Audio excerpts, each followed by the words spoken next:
When Senator Tim Kaine confronted Elise Stefanik over her past tweet accusing Democrats of wanting open borders and mass amnesty, it wasn't just a clash about words. It was a test.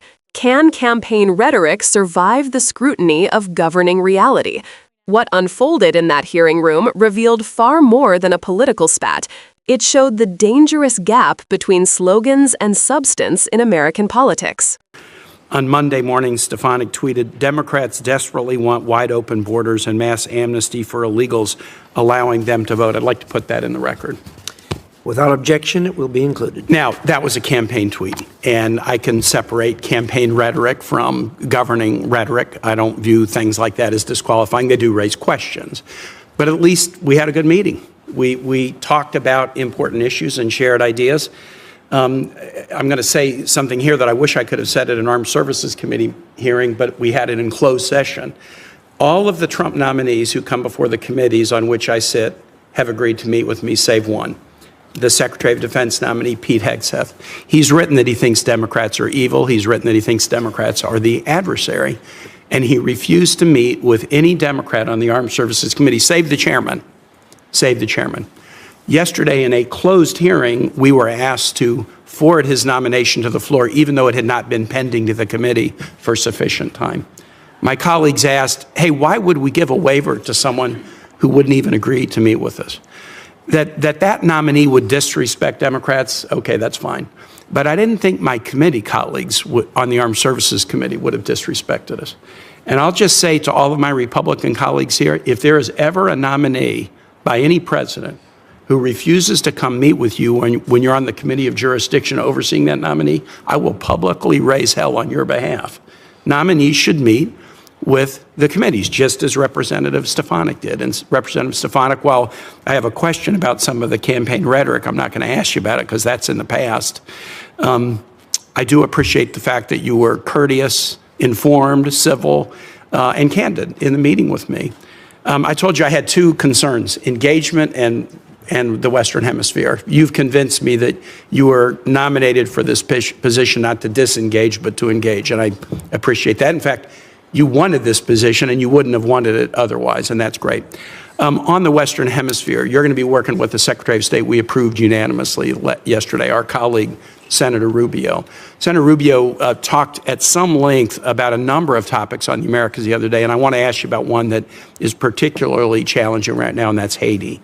The situation in Haiti is a disaster. You know that. I mean, you've been on these committees overseeing American national security, and you know that issues like Haiti create immigration challenges and all kinds of other challenges that are bad on the humanitarian front and can cause problems for allies like the Dominican Republic and cause problems for us. We now have a security operation in Haiti being led by Kenyans with the assistance of other nations, with the financial support and assistance of the United States. Senator Rubio talked at some length here on last week about how important it was that we stay engaged on that. I'd like to know kind of what your thought would be, should you be confirmed at the UN, for what the U.S. can do to try to help Haitians find a next chapter that is a peaceful one. Yes. Thank you, Senator Kaine. Appreciate the opportunity to sit down with you. I know we serve on the National Endowment for Democracy together, and there's been significant bipartisan results delivered through that program funded by Congress.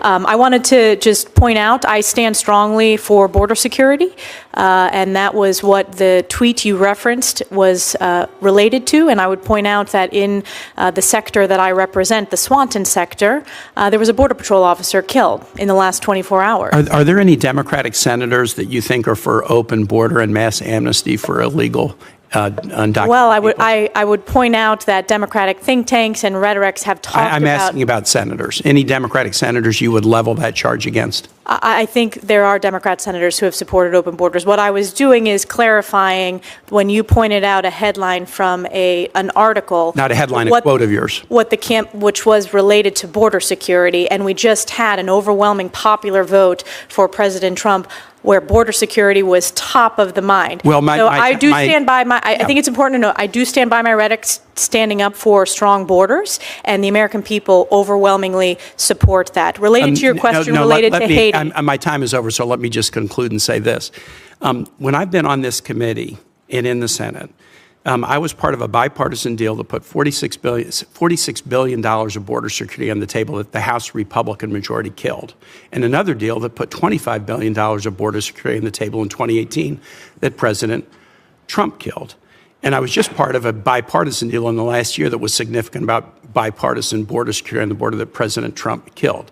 The notion that Democratic senators are for open borders and allowing illegal aliens to vote is a fantasy. And so I really appreciate the opportunity to meet with you. But now I have questions about if you'd fall for a fantasy. I'm going to have that to ponder that, and I yield back, Mr. Chair. I do want to address that, Chairman Risch, if you give me the latitude to do so. We are very proud that on the House side we passed H.R. 2, the most significant border security package that Chuck Schumer failed to bring up in the Senate. That would return to the effective policies of President Trump. And again, the American people voted loudly and clearly when it came to securing our borders and the failures of the past 4 years. I'm not going to apologize for my commitment to securing the border when I represent a significant part of the U.S. A major sector, the Swanton sector, where we've had a skyrocketing of illegals crossing there. On the issue of Haiti, which I think is important, and it is a bipartisan concern, obviously it's a humanitarian significant challenge in our hemisphere. Working with Secretary Rubio, we need to have a strategy. I'm deeply concerned. It is very complex. There is no simple solution. And that is an area where we need to continue to have discussions with the committees of oversight. I'm very concerned on the Intelligence Committee briefings I've received about the crisis in Haiti. So I look to work with Secretary Rubio to support his commitment to the Western Hemisphere, specifically the complexities of the humanitarian challenges within Haiti. What you just watched between Senator Tim Kaine and Representative Elise Stefanik is a small scene that reveals a much larger problem in how American politics now works. Words that pack viral punch on the campaign trail can become dangerous if they aren't rooted in policy reality once a nominee is expected to govern. Kaine walked into the hearing with a specific purpose, to show that the sweeping claim in Stefanik's tweet that Democrats desperately want wide-open borders and mass amnesty for illegals allowing them to vote isn't just careless rhetoric, it's false on its face when you look at what elected Democrats have actually done. He reminded the room that Democrats have repeatedly put serious border security money on the table. He referenced deals for $46 billion and $25 billion, measures that were either killed by Republican leaders or by the White House. That's the key lesson. You can't evaluate whether a party supports open borders by soundbite alone. You look at the bills they draft, the amendments they vote for, and the negotiations they actually enter. Stefanik's defensive move, invoking the emotional weight of a slain Border Patrol agent in her district and insisting she stands for strong borders, has rhetorical power. It's also why politicians use tough, sweeping language. It simplifies complex trade-offs into a clear, mobilizing message.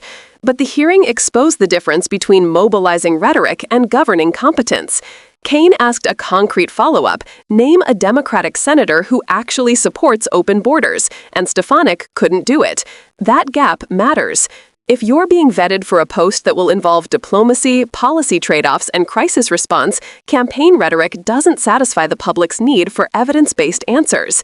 There's a second layer here that the exchange points to, the transition from campaign framing to the hard work of governance. Kaine pushed Stefanik on Haiti as a test case. Haiti's crisis is not a slogan problem. It's a tangle of humanitarian collapse, gang violence, economic ruin, and regional instability that produces migration pressures and diplomatic complications. Solving it requires multilateral coordination, intelligence and law enforcement cooperation, targeted humanitarian assistance, and long-term development planning. The question Kaine was getting at, can Stefanik move beyond a tweet and engage with the real-world complexity of the Western Hemisphere, is precisely the kind of competence the Senate should be testing in a confirmation process. There's a civic lesson in all of this. Accountability in a democracy depends on turning overheated claims into verifiable facts. When a public figure accuses the other side of wanting open borders, a responsible public and media response is to ask 3 concrete questions. What legislation supports that claim? Who voted for it? And what would the policy actually do on the ground? That's how you move from rhetoric to reality. If someone can point to specific bills, votes, or public statements that back up the allegation, then the claim can be investigated. If they can't, the claim is propaganda, not policy. For viewers who want to act like engaged citizens rather than passive consumers of outraged sound bites, here are practical things to take away from this exchange. First, if you hear a big claim, open borders, mass amnesty, whatever the phrase, look it up. Check the text of bills on congress.gov, read the roll call votes, and consult nonpartisan trackers like GovTrack or the Congressional Record.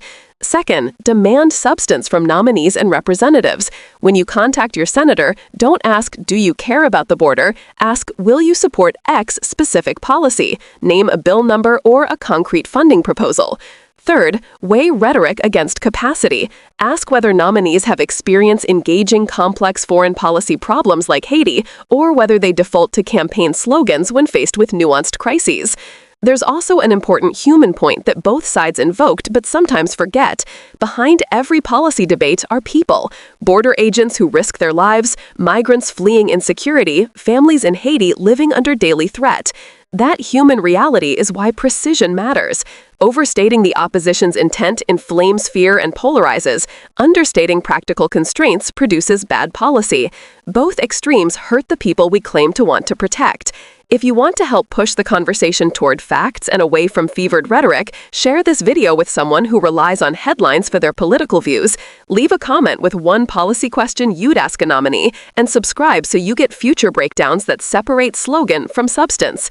Hold your leaders to specifics, demand evidence, demand a record, and insist that campaign language be tested against the cold light of governing reality. That's how accountability actually works.